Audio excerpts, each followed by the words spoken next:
Después de este abrazo volvimos a montar a caballo y continuamos nuestro camino en silencio, porque la emoción nos embargó la voz. La oscuridad se había hecho más densa, pero yo veía en el cura, cuyo semblante aún no conocía, algo luminoso. Tan cierto es que la simpatía y la admiración se complacen en revestir a la persona simpática y admirada con los atractivos de la divinidad. Iba yo repasando en mi memoria los hermosos tipos ideales del buen sacerdote moderno, que conocía solo en las leyendas y a los cuales se parecía mi compañero de camino, y no recordaba más que a dos con los cuales tuviera una extraña semejanza.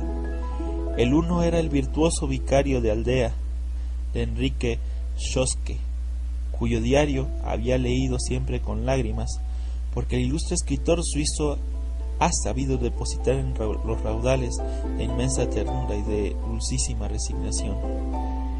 El otro era el padre Gabriel, de Eugenio Sue, que este fecundo novelista ha sabido hacer popular en el mundo entero con su famoso Judío errante.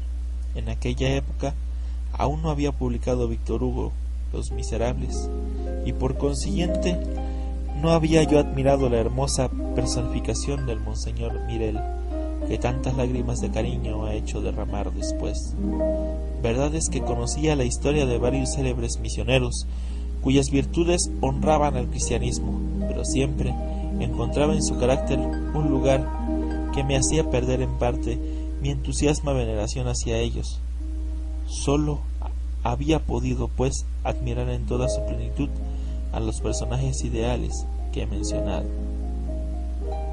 Así es que el haber encontrado en medio de aquella montaña al hombre que realizaba el sueño de los poetas cristianos y al verdadero imitador de Jesús me parecía una agradabilísima pero fugaz ilusión, hija de mi imaginación solitaria y entristecida por los recuerdos. Y, sin embargo, no era así. El sacerdote existía, me había hablado, caminaba junto a mí y pronto iba a confirmar con mis propias observaciones la idea que acababa de darme de su carácter asombroso, en pocas palabras dichas con una sencillez y una sinceridad tanto más incuestionables, cuando que ningún interés podía tener en aparecer en tal modo a los ojos de un viajero pobre, militar, subalterno e insignificante. Cansado estaba yo, al contrario de encontrarme por ahí en los diversos pueblos que había recorrido con las tropas, o solo, con párrocos alegres y vividores de esos que se llaman a sí mismos campechanos, que habían creído halagarme en mi calidad de soldado y de hombre de mundo, haciéndome participar en las dulzuras y placeres de una vida profana, alegre y libertina. Nada, pues, tenía de común el carácter de este buen sacerdote con los que yo había conocido por donde quiera. Todas esas razones produjeron en mi ánimo la estupefacción que es de suponerse y que me hacían caminar al lado del cura con una alegría mezclada de incredulidad. Si alguien hubiera venido a contarme que existía en un rincón de la República, a la sazón agitada por las pasiones del clero, un sacerdote como el que yo me había encontrado, francamente lo habría creído con suma dificultad. De repente, y al desembocar de un pequeño cañón que formaba dos colinas, el pueblecillo se apareció a nuestra vista como una faja de rojas estrellas en medio de la oscuridad, y el viento de invierno pareció suavizarse para traernos en su vago aroma de los huertos el humor de la gente y el simpático ladrido que siempre escucha el caminante durante la noche con intensa alegría. «Ahí tiene usted mi pueblo, señor capitán», me dijo el cura. «Me parece muy pintoresco», le contesté, azugado por la posición de las luces y por el aire balsámico que nos llega y revela que allí hay pequeños jardines. «Sí, señor, los hay muy bonitos. Como el clima es muy frío y el terreno bastante ingrato, los habitantes se limitan, antes que yo llegara aquí, a cultivar algunos pobres árboles que no les servían más que para darle sombra.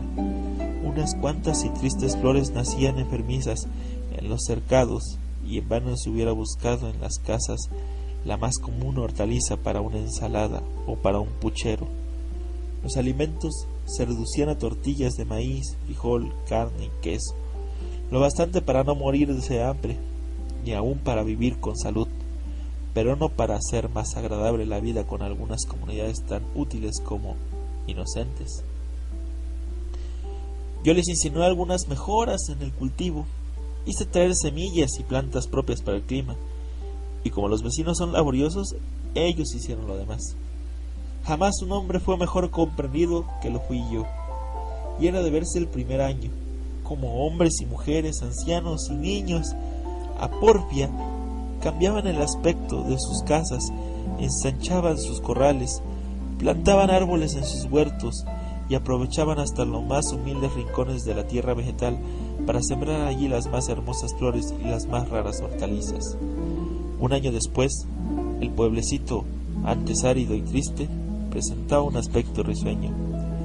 Hubiera dicho que se tenía a la vista una de esas alegres aldeas de Saboya o de mis queridos Pirineos, con sus cabañas de paja o con sus techos rojos de teja, sus ventanas azules y sus paredes adornadas con cortinas de trepadoras, sus patios llenos de árboles frutales, sus callecitas sinuosas, pero aseadas, sus granjas, sus queseras y un gracioso molino, su iglesita pobre y linda.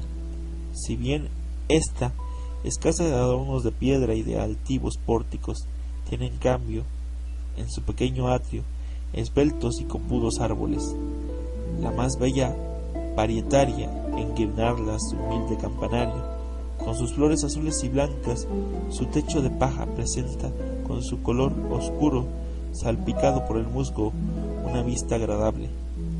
La cerca del atrio es un rústico enverjado, formado por los vecinos con troncos de encina, en las que se ostenta familias enteras de orquídeas que hubieran regocijado el buen varón de Humboldt y al modesto y el sabio Bonpland, y el suelo ostenta una rica alfombra de calendunas silvestres que fueron a buscarse entre las más preciosas de las montañas.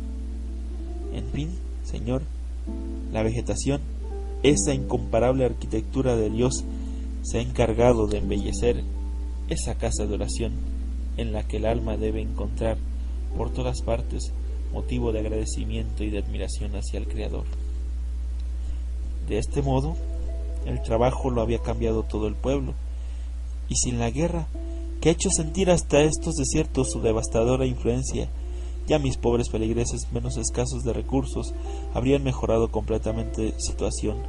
Sus cosechas les habrían producido más, sus ganados notablemente superiores a los demás del rumbo habrían tenido mayor en los mercados, y la recompensa habría hecho nacer el estímulo en toda la comarca, todavía demasiado pobre. Pero, ¿qué quiere usted? Los trigos que comienzan a cultivarse, nuestro pequeño valle necesita un mercado próximo para progresar, pues hasta ahora la cosecha que se ha levantado solo ha servido para el alimento de los vecinos.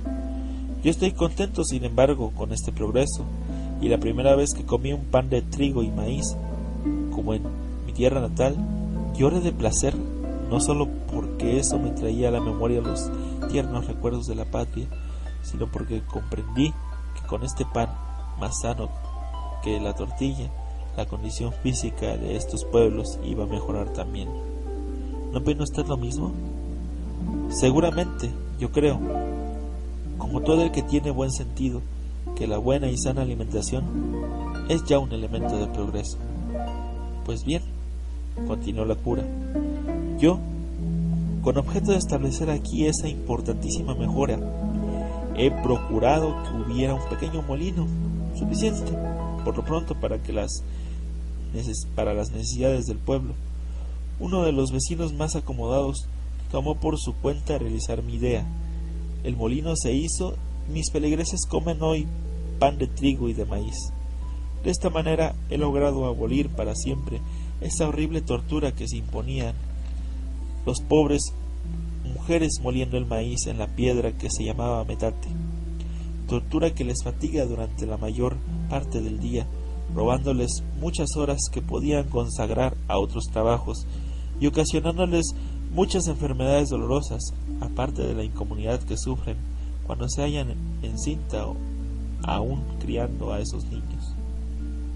Al principio he encontrado resistencia, provenidas de las costumbres interesadas y aún del amor propio de las mujeres que no querían aparecer como perezosas, pues aquí, como en todos los pueblos pobres de México, particularmente los indígenas, una de las grandes recomendaciones a una doncella que va a casarse es la de que sepa moler, y esta será tanto mayor cuando mayor sea la cantidad de maíz que la infeliz reduzca a tortillas.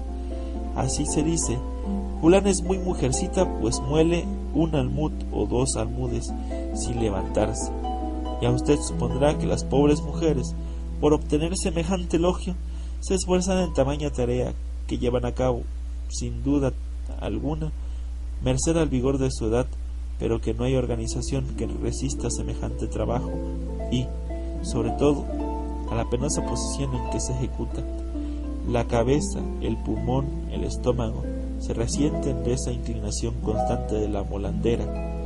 El cuerpo se deforma y hay otras 1000 consecuencias que al menos perspicaz conoce.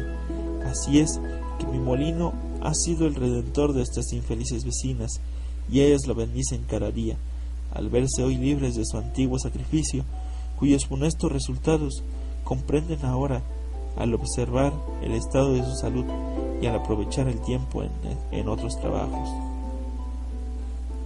Como el cultivo de trigo se ha introducido en el de otros cereales no menos útiles y con igual prontitud, he traído también pacholes de algunas leguminosas que he encontrado en la montaña y con las cuales la benéfica naturaleza nos ha favorecido, sin que estos habitantes hubiesen pensado en aprovecharlas.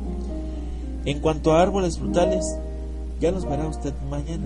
Tenemos manzanos, perales, cerezos, albaricoques, castaños, nogales, almendros, y eso en casi todas las casas. Algunos vecinos han plantado pequeños viñedos y yo estoy ensayando ahora una plantación de moreras y de modroños para saber si podría establecerse el cultivo de los gusanos de cena. En fin, se ha hecho lo posible, y no contento yo con realizar mis propias ideas, pregunto a las personas sensatas y escucho sus opiniones con gusto y respeto. Usted se servirá a darme la suya después de visitar mi pueblo. Con mucho gusto, señor. A pesar de mi ignorancia suma, mi buen sentido y mi experiencia con mis viajes son lo único que puedo permitirme hacer a usted algunas indicaciones. Y en cuanto a ganados, estos montañeses los poseían en pequeñas cantidades y en su mayor parte vacuno. Ahora se consagran con más empeño al ganado menor. Se han traído algunos merinos, se han propagado fácilmente, y ya existen rebaños bastante numerosos que se aumentan cada día en razón de que no se consume para el alimento diario. ¿No gusta aquí esa carne? Poco, dirá usted. Francamente, soy yo quien no gusta de comer carne. Como mis pobres feligreses se han acostumbrado por simpatía a moldarse a mis gustos, ellos también van quitándose la costumbre, sin que por eso les diga yo sobre ello una sola palabra. Por eso verá usted también en el pueblo relativamente pocas aves de corral. Pongo yo poco empeño en la propagación de esas desgraciadas víctimas de apetito humano. En general, yo prefiero la agricultura y solo cuido con esmero a los animales que ayudan al hombre en los rudos y santos trabajos del campo. Así, los bueyes que hay en el pueblo son quizá los más robustos y los mejores del rumbo, porque son también los mejor cuidados. Los mulos y los caballos son ligeros y robustos, como conviene a un país montañoso, aunque, a decir verdad, hay más de los primeros que de los segundos, porque sirven aquellos para cargar las mieses que se conducen por nuestros escabrosos caminos, pero estos no son útiles más que para algunos enfermos como yo o para las mujeres, pues los habitantes prefieren andar a pie, en la cual hacen muy bien. Señor cura, le dije, estoy muy contento de oír a usted y me parece admirable la rapidez con que usted ha cambiado la faz de estos pobres lugares. La religión, señor capitán, la religión me ha servido mucho para hacer todo esto. Sin mi carácter religioso quizá no habría yo sido escuchado ni comprendido. Verdad es que yo no he propuesto todas estas reformas en nombre de Dios y fingiéndome inspirado por Él. Mi dignidad se opone a esta superchería, pero evidentemente mi carácter de sacerdote y de cura da una autoridad a mis palabras que los montañeses no habrían encontrado en la boca de una persona de otra clase. Además, ellos han tenido ocasión todos los días de conocer la sinceridad de mis consejos, y esto me ha servido muchísimo para lograr mi principal objetivo, que es el de formar su carácter moral, porque yo no pierdo de vista que soy, ante todo, el misionero evangélico, solo que yo comprendo así mi cristiana misión. Debo procurar el bien de mis semejantes por todos los medios honrados. A este fin debo invocar la religión de Jesús como causa para tener la civilización y la virtud como resultado preciso. El Evangelio no solo es la buena nueva desde el sentido de la conciencia religiosa y moral, sino también desde el punto de vista del bienestar social. La bella y santa idea de la fraternidad humana en todas sus aplicaciones debe encontrar en el misionero evangélico su más entusiasta propagandista, y así es como este apóstol logrará llegar a los altares de un Dios de paz a un pueblo dócil, regenerado por el trabajo y por la virtud, el campo y el taller, a un pueblo inspirado por la idea religiosa que le han impuesto como una ley santa, la ley del trabajo y de la hermandad. Señor cura, volví a decir entusiasmado, usted es un demócrata verdadero. El cura me miró sonriendo a la luz de la primera fogata que los alegres vecinos habían encendido a la entrada del pueblo y que atizaba a la sazón de 3 chicuelos. ¿Demócrata o discípulo del gran Maestro Jesús? ¿No es acaso la misma cosa?, me contestó. Oh, tiene usted razón, pero no es así como se piensa allá en otras partes. Dios mío, qué bendita Navidad esta que me ha hecho encontrar lo que me había parecido un sueño de mi juventud entusiasta.